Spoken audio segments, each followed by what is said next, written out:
அம்பலி தேசத்து ராஜா, நான் உனக்கு சிறு வயதிலிருந்து ஊட்டி ஊட்டி வளர்த்த வீரத்தை நீ இன்று முதல் பறைசாற்றுவாயாக.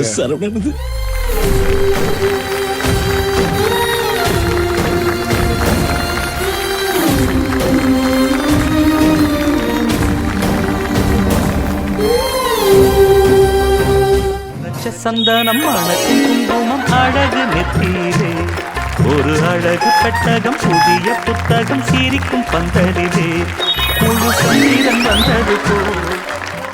நலங்கு முடிஞ்சிருச்சு. 8வது மாசம் பிரசவம்.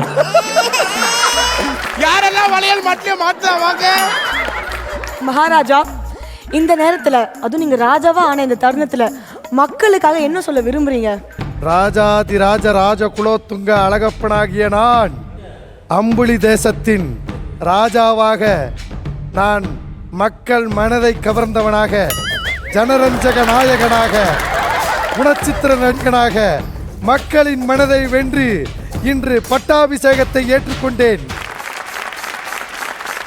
அரசே, நீங்கள் மிக அழகாக முன்மொழிந்தீர்கள். இப்பொழுது உங்களை பாராட்டி ஒருத்தர் கவிதை கூற போகிறார். ஓ, பட்டமளிப்பு விழா அன்று கவிஞன் வந்திருக்கிறார். ஆமாம். எங்கே வர சொல். அவன்தான். கவிதை வந்தான். கவிதை வந்தான். நம் மன்னரை பாராட்டி பாடி பரிசுகள் வாங்குவேன். பாடும் பாடி தொலையும்.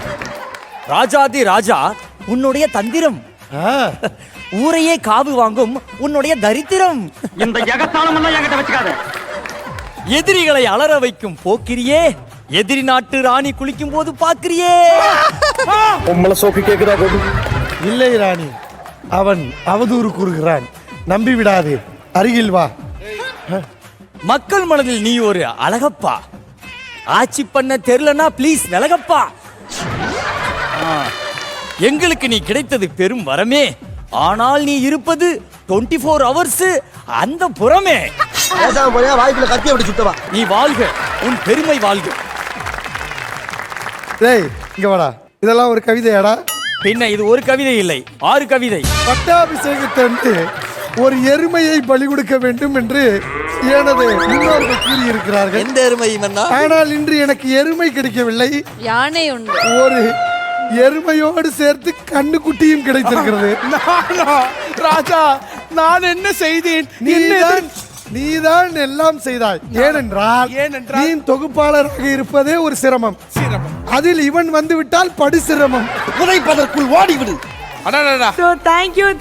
மன்னருடைய பட்டமளிப்பு விழா ரொம்பவே அருமையா நடந்துச்சு. நன்றி நன்றி நன்றி நன்றி மன்னா. சென்று உங்களுடைய இருக்கையில் அமர்ந்து கொள்ளுங்கள். நன்றி. ஐயா போல இல்ல.